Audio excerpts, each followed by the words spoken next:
All right. Good afternoon. We're gonna get things rolling and we'll see who wants to join us and mastermind with us. But I gotta be honest, I want to see your faces because we got a small little intimate group here and why not get after it? I'd love to have you guys join me on camera. We'll just chat it up a smidge. And I'll introduce myself as we get this thing kicked off. I want to say just appreciate to Leah and Megan for inviting me, having me on here. And I'm probably a bit of an anomaly for running this mastermind, and I'll share why. I'm a oh my God, Mackenzie. I'm a retired MAPS coach, we'll say. So I was a MAPS coach. I've been with Keller Williams since 2018, and spent several years as a MAPS coach alongside Leah and all the awesome coaches that are over there. Still have a MAPS coach, by the way, just saying. I actually left MAPS because I became the chief sales officer for a large real estate investment group in Pennsylvania. Took that leadership seat, required me to walk away from my coaching roster. And we were doing about 500-ish deals a year in real estate investing space, and grand total, give or take, nearly 1,000 transactions a year when you tied together the investing and the retail business. So did that for about 2 years, and then actually moved from there and became the chief sales officer, chief learning officer for our education and coaching company, which I specialize in working with executives in the real estate investing space. So my perspective on life is a little bit different than maybe when I was a MAPS coach and when I was working exclusively in the retail space. So excited to kind of bring a little bit of a different lens for you guys. I've watched actually a few of the other masterminds, and there's some really good stuff. So if you have not gotten a chance to go back or missed any of them, I would strongly recommend it. And I'm actually going to give a lot of credit. I think Winnie crushed it in the first one in relation to marketing and branding. And a lot of what I'm going to describe to you is going to will actually be really relevant if you think about it in perspective of good marketing and branding as well. So, without further ado, let's get this thing kicked off. I'm probably going to do a screen share. Um, let's uh, let's see how I want to do that. I think I think I'm going to do it that way. Hang with me. Yeah, that's what we're going to do. Cool. All right, so I am going to do a screen share.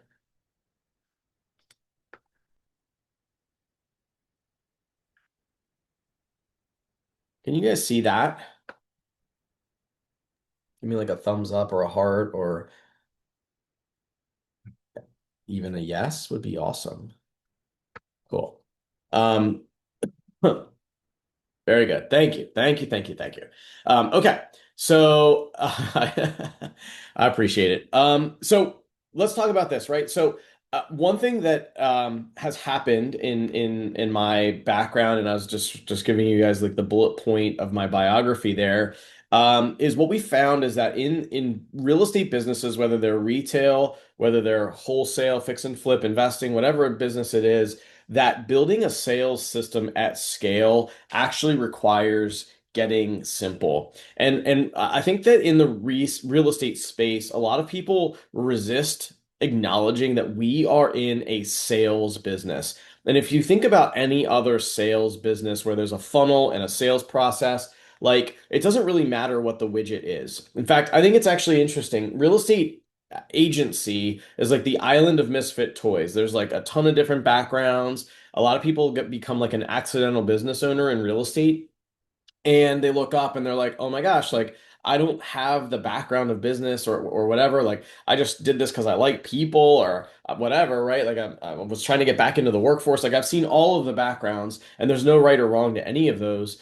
But what ends up happening is we do end up sort of in that situation where we are an accidental business owner. And if you want to think about this in a really, it's like, why does Zillow have such an annoying advantage over us? It's like we are the Davids And there's 1.2 million Davids, and they're the Goliath, and they're hiring data scientists and the best of the best in sales, the best of the best in marketing, and they're coming to war against us to get market share. And that's really like I just want to encourage you that it doesn't have to be that way, and you can build your own sales machine that doesn't have to be horrible. It doesn't require an MBA. It's really about aligning who you're bringing into your sales funnel and then how you talk to those people and how then you build consistency on your revenue, right?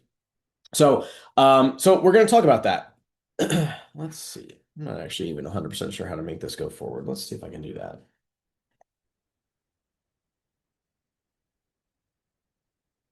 Ha, did it. Look at that. All right. So why does building a sales machine feel so challenging, right?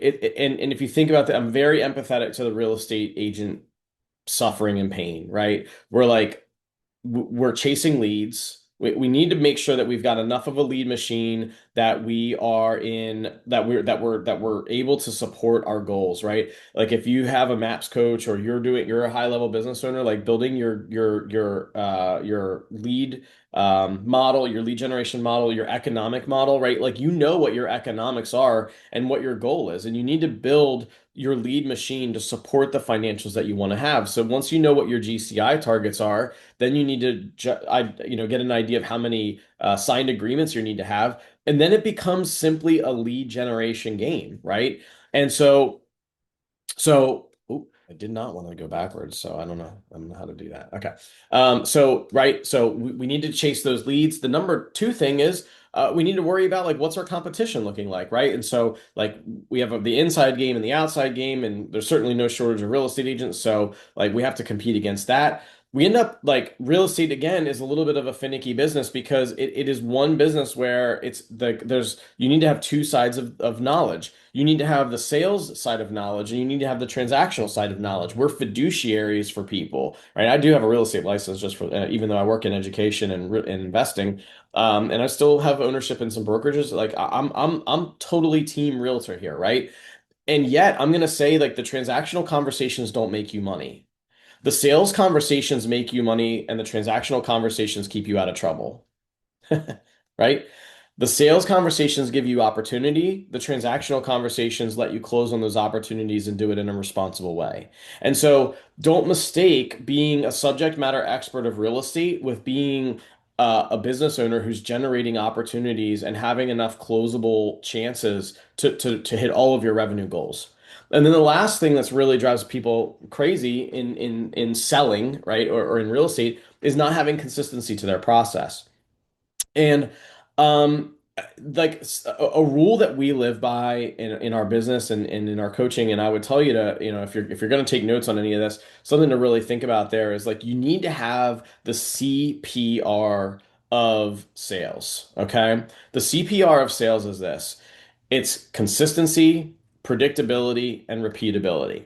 Okay. So when you don't have a consistent process, you have no CPR. So consistency, predictability, and repeatability. Consistency means it's going to be the same way every time. Predictability means that if I do this the same way every time, I can predict what my future looks like, which, by the way, any good business can look ahead. And in real estate, the terrifying thing is that if you don't build a lead generation machine, you wake up every single day and it feels like day zero, right? And then repeatability means that it's not so crazy that you can't repeat it over and over again, right? I might say, "Hey, listen, I want to spend $50,000 and buy every single billboard in my town." But that's only repeatable if I can spend $50,000 every month, right? So designing something that has consistency, predictability, and repeatability, that's really when you start to get a sales machine that has the ability to scale and has the ability to really help you achieve your goals. So what I'm going to talk about today, I'm going to talk about the three components of building that sales machine, and they're at the bottom there. It's capture, convert, and stabilize. And what you should hear some familiarity here because again, I'm Team KW, I'm Team Gary Keller. I'm looking at my bookshelf where I have Shift, Millionaire Real Estate Agent, Millionaire Real Estate Investor, The One Thing. They're all sitting on my bookshelf. And actually, what I'm going to show you isn't super novel. I'm not like the first guy to ever think of these things. This is born out of the book Shift, where Gary really dives in hard on tactic 4 and tactic 5, which is find the motivated and get to the closing table, where he's talking about we need in a tough market, we need to build a sales machine, and we need to fuel it at the top with leads. We need to find those people, and then we need to just scale the bananas out of that, right? And so that's what we're going to talk about today. Capture, convert, and stabilize. And I'm going to show you guys a sales process that like I say, like take the brain damage out of it. Like I think a lot of people accidentally build a sales process. It may or may not be great. Most of the time, it's not. And high performers, right? The those of you that are having a conversation with a MAPS coach like Leah, or with the at the highest level, like you've probably seen some level of success, and it's worth asking, like, is the success that I've got, does it have CPR? Is it consistent, predictable, and repeatable? And also, is there anything that's exhausting me about my sales process? So everything starts at the top. And what I really want to share is that, the first thing that you need to do if you want to take the brain damage out of your sales process is work with people that you want to work with and that want to work with you. Alignment at the top makes everything else better.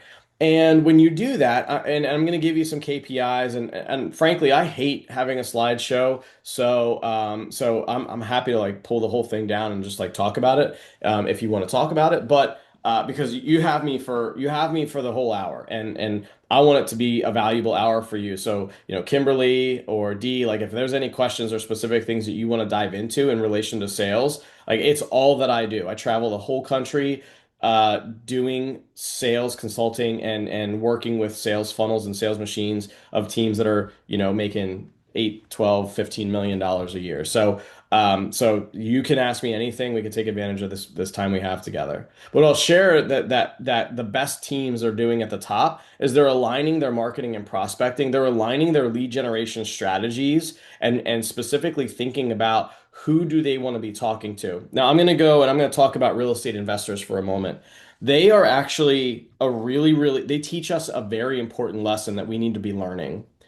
The last organization that I worked inside of. Now I work outside of the organizations as a coach and consultant. But the last organization I worked inside of has a marketing budget of $125,000 a month in a market that in a county that has 400,000 homes, suburbia, right? That's crazy. And if you want to think about it, they're spending that much money on marketing.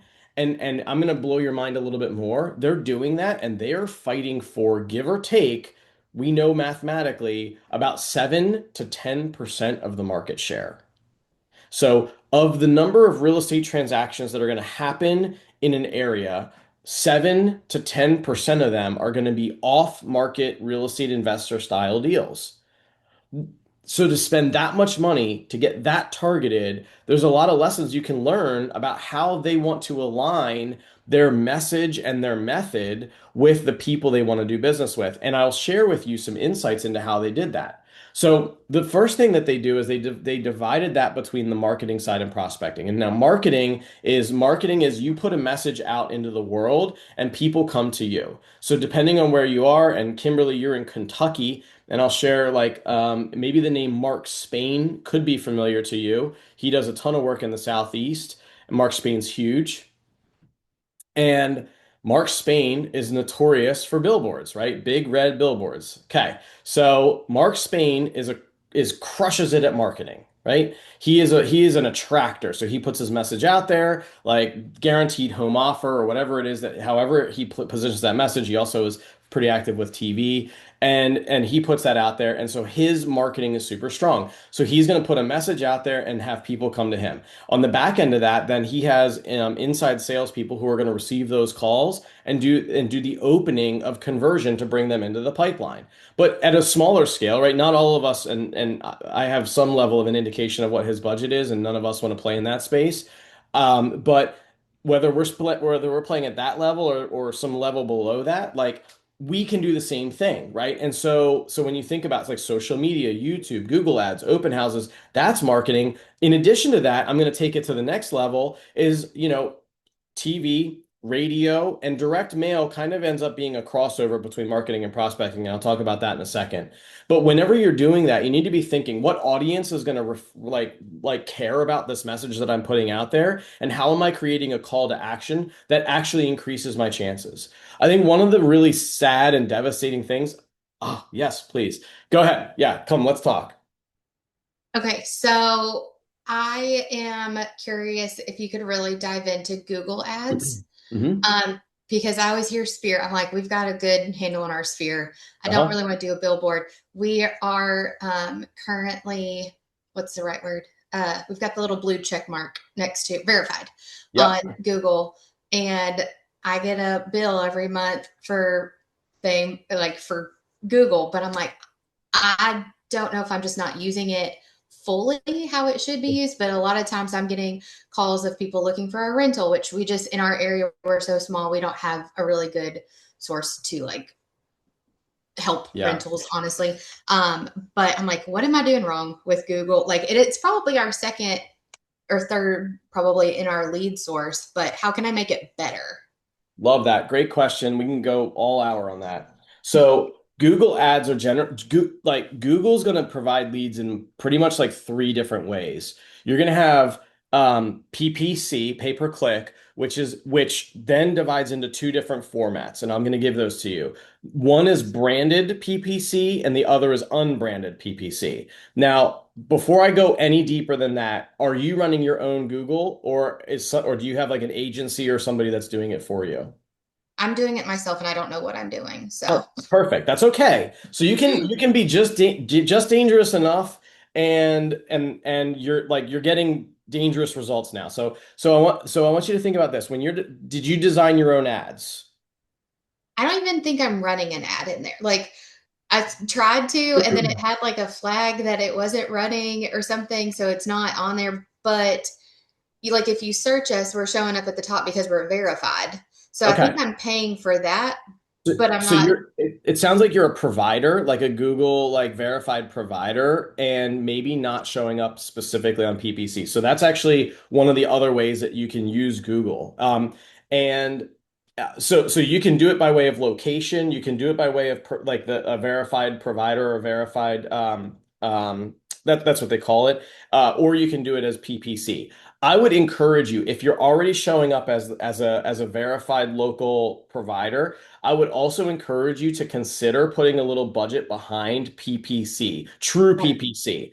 And now when I say what I'm about to say, it's going to make a lot of sense with the fact that you're also showing up with the blue check provider, because that's showing your name and showing you so that's your brand, right? That's branded PPC backing you as an agent in the area. Unbranded would be people search sell my house, right?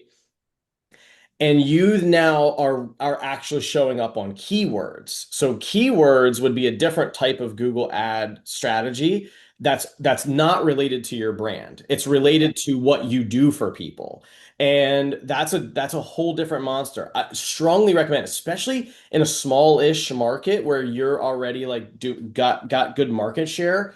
Um, you know, you're doing you're doing PPC, especially if you're good at your database, you're doing people PPC to add people that don't know you already, right? Right. And Google's really good because it captures people in the moment they're making a decision to take action. It's a very finite window that's going on there. And when people are up at 11 o'clock at night searching for their problem and you show up as a solution, that is extremely effective to get you in the door there, right? So when you start to think about that, like I would add on, I'm going to pull the slideshow down real quick. I would add on something that gives you leverage in knowing that that's kind of where you are. You're already showing up as somebody that's trusted, so don't worry about that. You don't need to worry about people searching Kimberly Myers. They're already your people for the most part, right? Right. So for you, if you really want to leverage it, and it's like you know, probably know the math of your database already. Like if you have 750, VIP tier one people who are going to give you a 7% conversion rate, then you know how many deals you're going to get in the year out of your database predictably, right? Then it's like, cool, well, if I'm really adding new leads, then I need to go find people who have the problem but don't have the person. And the check mark may not actually help you do that. It might a Yeah. little bit, right? But if you can go do some keyword work, that might do it. So taking a deep dive into that might be worthwhile. Like our PPC budget is 25 to $30,000 a month in a fairly small suburban market. You can go bananas with this. I'm not saying to do that. But like if you find somebody on a small scale, and this is where like getting a little bit of a consultant and working and separating out two things I want you to look at, PPC and SEO. So SEO is going to help your actual website and your web presence grow, and PPC is going to help you show up in that sponsored ad spot at the top when people are searching for their problem. So if you can do the two of those in conjunction, it's extremely effective. You just got to watch your cost. What you want to look for, realtor budgets are always tough because we're always trying to like spend the least, but you just want to make sure that you don't that your advertising budget and your consulting budget are not like that it's like not it's not wasting a bunch of money. Like if a consultant wants you to pay them $1,000 a month and your ad budget's $1,000 a month, then 50% of your spend is wasted or lost, right? Yeah. So just make sure that you're keeping that in line, and you may just do it for like a 30 to 90 day window, get you off the ground. Don't give away control of your advertising budget. Like don't give away your Google don't give away your Google account, your ad account, because if you do, and some consultants will try to do that, then you don't have control over the ads later. But if they do it under your name and you can go back and use it later, then you can just keep rerunning stuff. So that's a strong play, very Thank strong you. play. Yeah. Yeah. Any other questions on that specifically? Now, do you have any recommended resource to like go to? Because sometimes I feel like I've gotten into looking into figuring it out, and then I'm like, this is so over my head. Yeah. Yeah. I'm like, granted, I could probably ask Claude. Now I've been using that a lot more, so I could probably ask it to give me some guidance. But I don't know if you know of anybody that like teaches it well or like dumbs it down.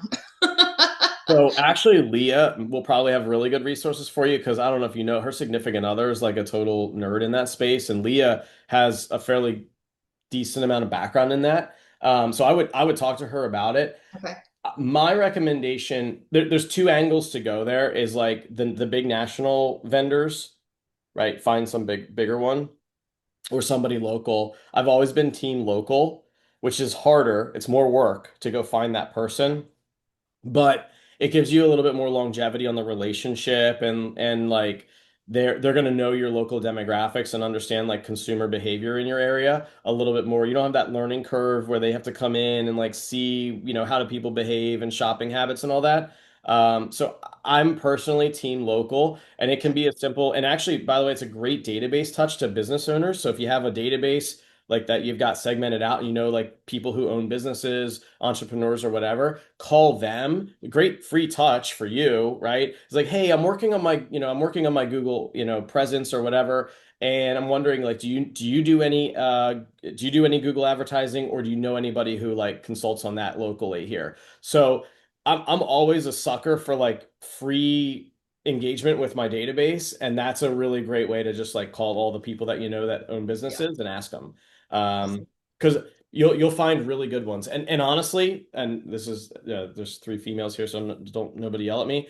Like the stay at home mom type that are especially like health and fitness people, like what I'm talking about. They crush it on social media. They're like there's like a whole segment of that population that crushes it at different like digital ad strategies, and they're nowhere near real estate. And like so if you can get in with some of those, um uh, like there's good resources in that space. If you like know somebody who's maybe like killing it at one of those, pyramid scheme type, health things. No judgment, but like if you know somebody that's kind of in that space, like that's not a bad person to reach out to and be like, hey, this is something I'm working on, and I'm curious if you know of anybody, because a lot of Okay. them do. Awesome. Thank you. Yeah, my pleasure. So that's like again, I made a slideshow. It's like my least favorite thing. I like to just like present live and teach live. That what that really speaks to is like you got to think of like what's my intention here. And there's two sides to this, right? Gary talks about it. There's like the have mets and the haven't mets. And when you're clear about like, do I have enough have mets to support my business goals?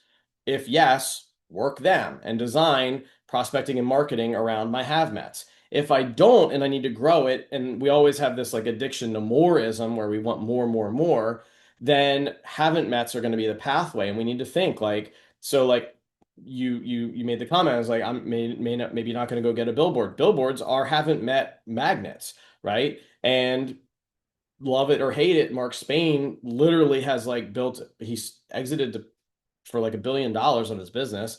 Um, yeah, right. And so, to build $1 billion business on billboards essentially, right, and some TV, but like that's all magnet stuff of haven't met people. Eventually they turn that into a database and they work that and they have people that are, working the cultivation of that. But you can do a lot of damage. But the trade-off here is money and effort, right? And so prospecting tends to be effort high and money low, and marketing tends to be money high and effort low. So once you design your PPC magnet, the effort's fairly low. However, if you go down that path and you build that lead generation strategy, you need to think about a couple things. Now, this is where my slideshow is going to be super helpful because I actually built this matrix that I've used with a number of um, classes that I've taught. And I want to show this to you because I think this is something that not a lot of people talk about and needs to be talked about more. So this is a matrix of the filters of your lead generation strategy. And like you can make a note or take a picture, but think about this like from that perspective. Every lead generation, any lead generation strategy can work. Case in point, billboards. I'm not signing up for $100,000 a month in billboard costs, but there are people out there making $1 million a month on billboards. It's like, okay, cool, that can work. Cold calling can work in a TCPA compliant way, but also you couldn't pay me enough money to do cold calling at scale. So you got to think about the four filters. Like the filter number one is like market, which is like, where's my opportunity? If you want sellers, then make sure that you're positioning a lead generation strategy that puts you in front of sellers. If you want buyers, same question, right? And your lead generation, the choice of your lead generation strategy, your budget, your message, all of that's going to be related. I want to talk about the two that are in yellow though, time and strength. So let's talk about Google AdWords or PPC for a second because I think it's really interesting. There's a study by MIT that they did that the response time to effectiveness for online leads. Once you pass, give or take, somewhere between 90 seconds and 4 minutes, the likelihood that you will ever do business with that person goes down by 400%. So that matters a lot because if you're a solo agent, and I don't know what your business looks like, but if you're a solo agent and response time is solely on your shoulders, you have to design a system to help you get ahead of that because time, which is that lead source can click at any time, that lead source requires speed. And also, when you do that, the good news for you and the best thing you should know is that PPC has one of the fastest cash conversion cycles of any lead source. Because, like I said, when they're in that problem and they search for a solution, they're also willing to do business really quickly. So if you spend money on that marketing strategy, you can probably be receiving a return on that investment within 3 months. I mean, really 90 days is like very doable on PPC. Whereas other things like radio or, direct mail, the cash conversion cycle on those can be 4 to 6 months. And the most agents quit long before the cash conversion cycle ever hits. So when you're going to decide on a lead generation strategy, make sure that you've got your budget and your audience in mind and you already are committed to the finished product, not to starting it. A lot of people commit to starting it and then they quit and they're out. And so for you, as like, as you're making that decision on your strategies, like thinking about that, which then goes to that fourth filter, which is budget, right? So if you're going to design a budget around PPC, and I'm just going to make up some numbers, I have no idea what your market or spending habits look like, but if you're saying, okay, I'm willing to put $2,000 a month into my online lead generation.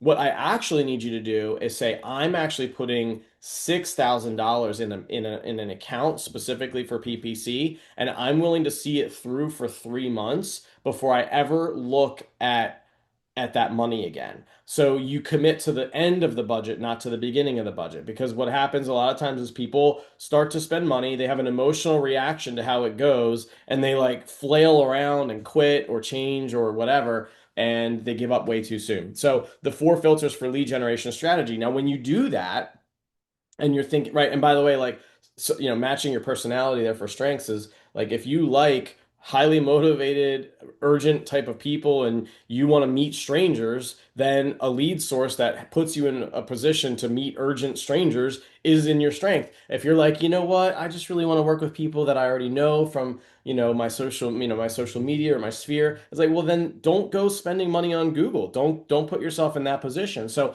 I think a lot of people under think about what that's going to look like for them. So uh, this matrix, which is a really cool thing for you, and again, I'm still talking before I talk about sales process. I want to make sure you're set up to succeed because I think a lot of people, like I said, miss and the wrong leads are coming into their system, and then they end up resenting their business. So if you were to go and like just generate a whole bunch of super cold traffic from, Google PPC or expireds or whatever, and then you end up looking up and you're like, oh my gosh, my database has 1,000 names in it. I don't know a single one of those names, and I don't really love my business today. That's often not a sales problem, it's a lead problem. And so, like, making sure that you're thinking about your strategy and specifically making sure it's bringing in people that you want to work with makes a huge difference. Once you get there, and like I said, that matrix is like you take the four things: market, personality or strength, time, and budget. You take those four things from there, market, strength, time, and budget, and you put that across the top, and then you take your lead sources and you make sure that everything is checking out. It's like in alignment. So each of the different strategies of lead generation, like sphere of influence, open houses, PPC, YouTube, FISBO, door knocking, whatever it is that you're doing, you do that, right? So you choose 2 to 3. I don't think it's any secret. Gary talks about it all the time. Like most of the top performers narrow it down and they have 3 to 4 key lead sources makes up 80% of their business. And so going wide and doing it poorly is not the way to do it. Go narrow down to 3 to 4, and one of those should always be database and sphere. So then the burden's on you to figure out what your other 2 or 3 are going to be. So once you do that, right, then we get into actually like designing a sales process. And this is where, frankly, this is where our team has shined. We generate, give or take, 4,000 leads a year. And we have a very high commitment to conversion on those. So what we've built is our sales process that we apply. And real estate investing has a little bit of a stigma to it, but what we found, and we really run a different business than I think you might be imagining in your head of like the sort of slimy side of things. We run a very trust advisory style business. I actually know people in your market, Kim. And the largest real estate investor in your market, Rapid Fire, and like so that's a client of ours, and those guys are actually very similar to that. So like I think they just won an award actually for like giving a house to somebody last week. Like they literally like gave a house for free to somebody who was in need. So so they have really focused on like making a difference in their community, and we found that like building a sales process that's in alignment with your values is what it takes to really get up in the morning, wake up and do it enthusiastically day after day. If you don't do that, if you're out of alignment, you're not going to want to see it through. And then when you think about consistency, predictability, and repeatability, nobody wants to repeat something they hate. Nobody wants to be consistent about it, and then you end up quitting. So for us, like we've built a trust focused sales process, and so what we do is like we focus on learning about people, understanding who they are, and then serving them exactly the way they desire to be served. So what we've when we focus on trust, trust is created by three things. And so it's curiosity, authenticity, and empathy. And authenticity is really simple. And if you go back and watch Winnie's presentation on branding and marketing, like she focused a lot on authenticity, which I loved because I think if you start at the branding level and run it all the way down, and your language is consistent, your imagery is consistent, and your messaging is consistent, then when you show up in the living room and you show up as you, like that's actually a trust builder. When you think about that, right? Like everything, right? You're like the text messages that you send. If you send a canned text message to somebody as an autoresponder and it sounds nothing like you, and then you end up actually texting them, they're like, man, this doesn't feel 100% right. So every little detail in your sales process needs to be aligned with like authenticity. And transparency is a big part of that, right? And this is, I think, where real estate investing, by the way, I always reference that because it's the world I come from most recently, but I think that's where that gets a bad rap because there's a lot of people out there not very transparent about investing, and they're like the wholesaling side of things, and they don't tell people what they're going to do. And that's created an entire authenticity crisis in that industry and a trust crisis in that industry. Real estate agents are not that far away, by the way. Like we are one of the least trusted professions. So we got to spend time and understanding of like how do we show up in a different way. Empathy, the best definition I ever heard for empathy came from Phil Jones, who borrowed it from his friend. And he said, empathy is caring about what the people you care about care about. So really it's about like coming alongside of people and understanding their situation, understanding their perspective. I think if you can see the world through the lens of the person you're talking to, you have the ability to care about them and you're showing them that you care. So empathy to me is all about that perspective and looking at the world through the lens of the person that you're trying to work with. And curiosity simply is when people ask questions of us, we feel cared about. It's that simple, right? So if you never ask me a question, I think you just don't even care about me. So asking lots of thoughtful questions and um, a really great way to think about this, and I'm talking about this to build up to really the sales process that crushes. This sales process I'm going to show you, I've used. I didn't realize I was building like a actual sales process that I could eventually sell, but turns out I was. But when I was in a listing role, my business partner and I had our retail team, and we were at a 96% close rate on listing appointments, and that was with cold lead sources like including Zillow and some of those others that are out there, Home Light, some of those others. So we were at a 96% close rate, and the sales process I'm going to show you was born from those days of retail, and we apply it now in the wholesale and retail spaces, and it still crushes. And what I'm going to show you is like we ask a lot of questions. Our sales process, we pattern and interrupt the customer when we get to the house, and the customers always want to show us the house right away. It's like guaranteed that's their script. Their playbook is, I want to show you the house. Where can I show you? And we pattern and interrupt that and we say, time out. Kimberly, I appreciate it, and I promise you there's nothing more than I would like than to see your lovely house, but it's also not going anywhere. And I want to sit down and I want to learn about you and your situation first. Then we'll take a look at the property, and at the end of this, I'll lay out some options on what we can do that will help you achieve whatever your goals are. But first, the goals are the most important thing. So let's sit down, and I'd love to ask you those questions. And so that really leads us into what the sales process looks like. It starts with those expectations, which setting an expectation that I'm going to be curious prevents you from asking, why are you asking me all these dang questions, right? So if I tell you, hey, I'm going to ask you what might seem like an obnoxious amount of questions, and I'm doing that because I want to understand everything that's going on here, why I'm even here, and what you're looking for, what you're looking for now, and also what you're looking for in your next chapter. So that way I can provide the best service. If I just come in your house and I provide a number of what I can maybe sell it for, and I just talk about what I can do and how I list houses and blah, blah, blah, blah, blah, I'm the star of the show. And the reality is you're the star of the show. So let's make sure that we spend some time learning about you. So I'm going to set that expectation and I'm going to be really curious. Setting two-way expectations is part of that. So what I'm going to recommend is that at the step one of the sales process is setting two-way expectations. If you've ever heard of it, super, super nerdy. This guy, Dr. Cialdini, Robert Cialdini. He's considered like the godfather of influence. He wrote a book literally called Influence. It's like a textbook for colleges. And I have read that book and his other book, Persuasion. And one of the things that he says is like there are 9 pillars of influence, and one of them is consistency. And so when we set really strong expectations and then deliver on those, we actually are creating trust and gaining influence with the person.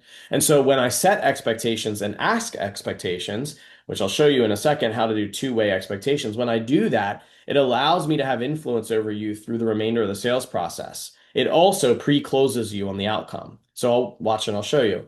So Kimberly, as I mentioned, right, I'd like to sit down. I want to learn about you, your situation, your goals, and really like I'm doing all of that so that when I provide you my options at the end, that hopefully I can provide you with the best option. And ultimately, like I'm prepared at the end of this conversation to put that option in front of you. And if it makes sense for you to move forward, then we can do whatever we need to do to make that happen.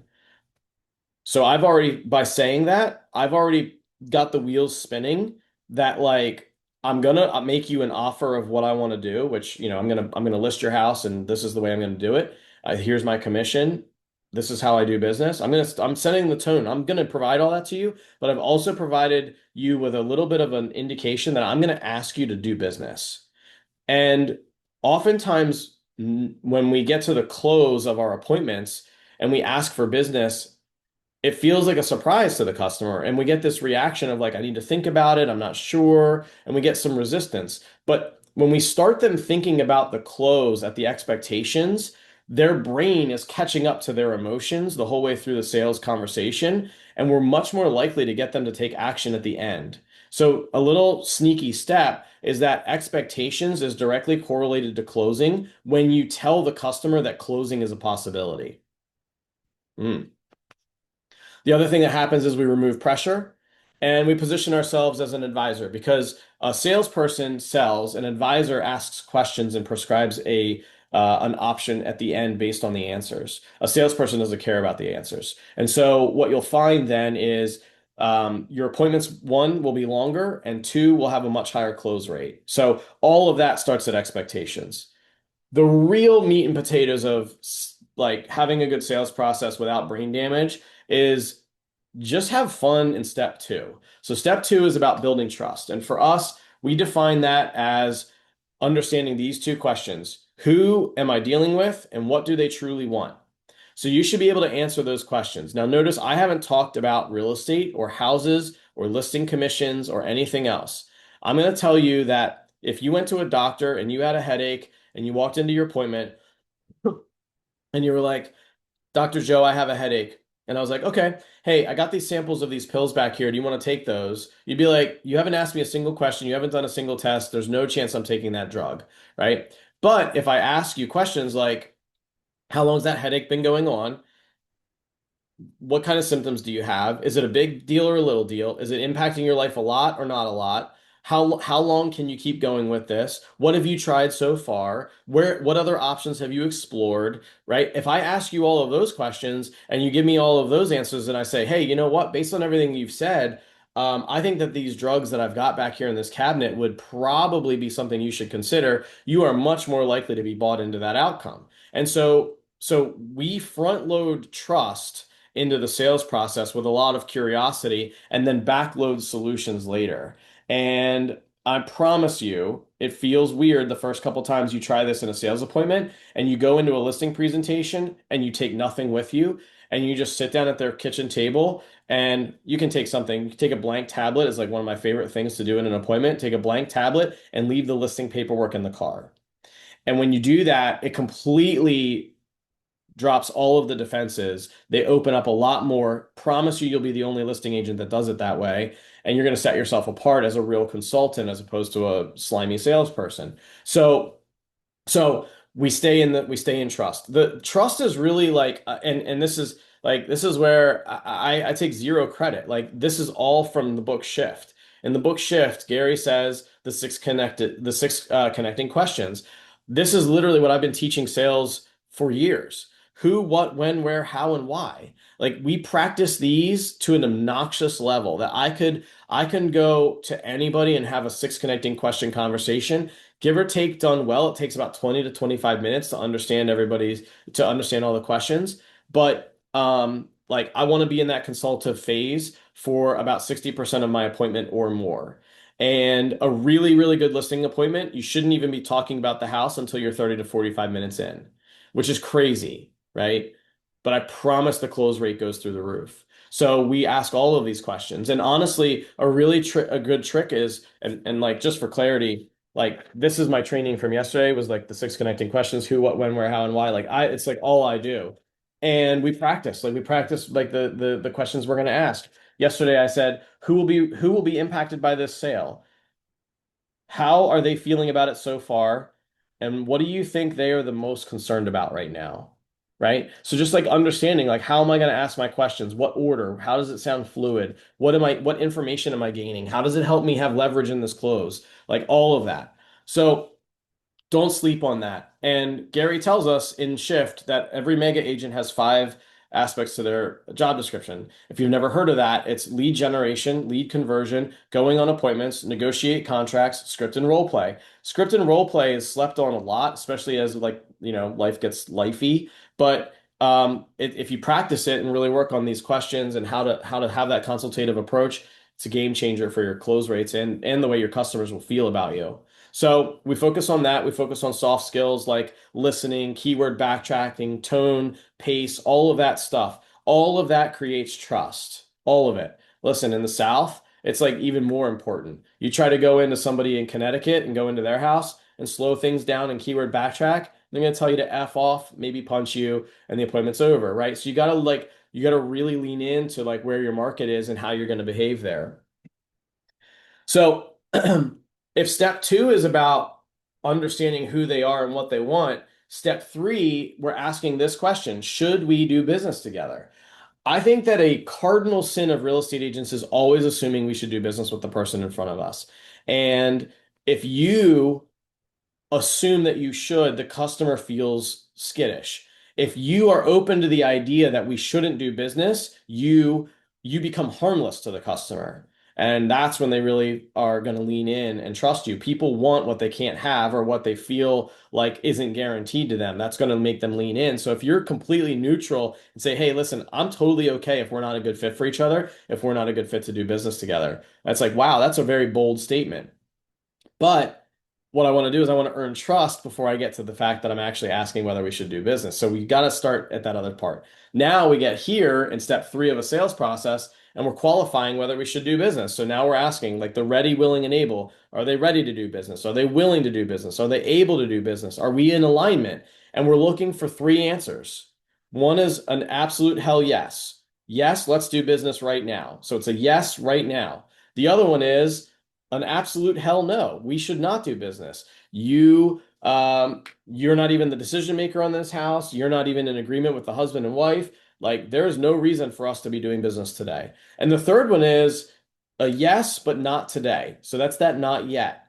And what we do is when we bucket every one of our sales conversations into one of those three things, we have a lot of clarity on who we need to be spending time with, and we know exactly what we need to be moving forward. So, Kimberly, if you're going to go down the Google direction, that advice that I just gave you should be like your Bible for lead management, for bringing in leads and how to talk to them, because Google will bring you hell yes right now people. It will also bring you the crazies, the scams, and the not real things, and that's the hell no, right? But then there's the yes, but not right now, and those are people that go into your CRM and get touched on a cadence that's according to whatever pace they want to move at, right? So if they want to move, that's why you need that when under the six connecting questions, right? Hey, when do you want to make a decision? When do you want to have the keys in your hand? Those are two golden questions. So if I say, when do you want to make a decision? And you say, really hoping to do it by the end of the summer. And I say, when do you want to have the keys in your hand? And you say, no later than December of 2028. I'm like, well, wait a second. You said you wanted to start in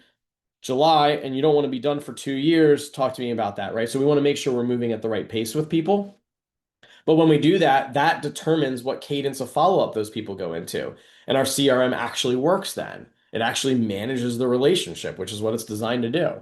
So step one is expectation. Step two is trust. Step three is qualify. And step four, we finally get to diagnose. We finally get to be the doctor and we give a prescription. And so step four is all about offering solutions. right? And so here's where you can kind of come in and say, and Phil Jones said that the best close is to say, because of the fact that you said blank, and then you go for your close. So step 4 is offer solutions, and step 5 is close for next step with agreement. And this is another place where realtors totally screw up all the time. Is we would rather be liked than have clarity.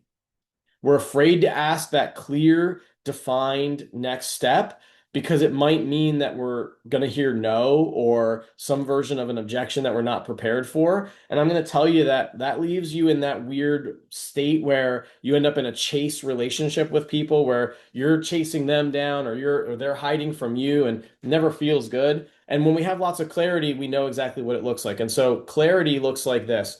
When we offer our solution, which in our world is going to be realtor services like working with them as a buyer, working with them as a seller, however that's going to look.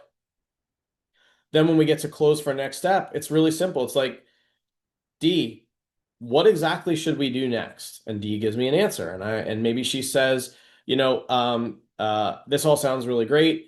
And my timeline is really going to be to make my commitment tomorrow. It's like, okay, what time tomorrow? And what's going to happen between now and tomorrow that's going to help you have that confidence to move forward? What are we waiting on? Right. So now I can really lock in to that clarity and sort of challenge that close and always, always, always, every single person in your CRM, you should have a what and a how and a by who, by when. So a what, a how, a by who, by when. So what are we going to talk about?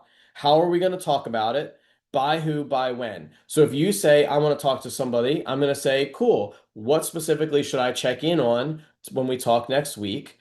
Right? How are we going to reach out? I'm going to text you. And if I don't hear from you, I'm going to give you a call. And then by who? I'll take ownership. I'll be reaching out to you. So if I don't hear from you beforehand, you're going to hear from me Thursday at 4 o'clock. And by when? Thursday at 4 o'clock, right? So I'm going to get really specific on that because go back, right? Influence is created by consistency. So when I tell you what I'm going to do, we agree on it, and then I do it, I've actually got more influence and leverage over you just by simply delivering on the promise that I made.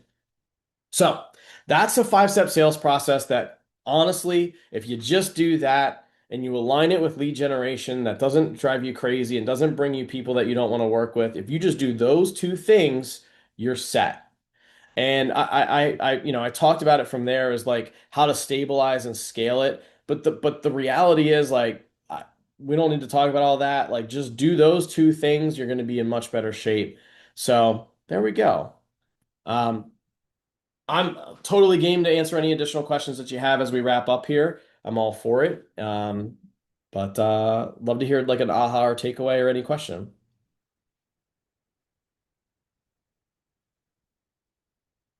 I really liked what you said about setting expectations on the front end. And yeah, I need to do a better job of that. But I completely agree with you. People like to take every business they can, and we're not made for everybody. So, so Right. much for all the info. That's right. Yeah, my pleasure. Thanks for coming and checking it out. So I believe this will live on in infamy with all the other recordings. Again, some really good ones in there. So I appreciate the opportunity. And if we don't have any other questions or any literally you can ask me anything. I have I run a 40-person real estate organization down the hill. So happy to be a resource if there's any question that you have about anything related to lead gen, lead conversion, sales, any of that stuff. Can't think of any off the top of my head, but the, uh, yeah, Yeah. free stuff Thank now. you. All good. Do you know Rapid Fire? They're in your market, right? I don't know. We're in the very western corner. I don't know if I've heard of them. Or So, where are they out of? they're in I actually was in Louisville with them. But they cover I feel like they cover all of Kentucky. Okay, They're the largest real estate investment group in the state of Kentucky. So but okay. yeah, but they run that sales process that we just went over. That's what they do to buy homes. And they do They do a lot. Nice. Yeah. So, We're yeah. about 3.5, 4 hours from like Louisville and Lexington. So if they're really big there, I don't know. What's your, But so are you, I'm trying to think of what you're closest to. Are you closer to, um, what's the nearest big metro for you? I mean Paducah, Kentucky. Have you ever heard of that? Yep. We're I would say Louisville's like our biggest city, but that's like I said, 3.5 hours away. We're 2 hours west of Nashville, Okay. about 3.5 hours southeast of St. Louis. So yeah. All right. I was just in Nashville last week. So, okay. Okay. Cool. Well, happy to be a resource. I lurk around. I'm good friends with Leah, so for if there's anything I can do or any questions that you ever have, you guys are welcome to hit me up. So I appreciate it. Thank you so much. Thank you. All right. Have a great day. Appreciate it. You too. Have a good fourth. Thanks. Bye bye now. Bye.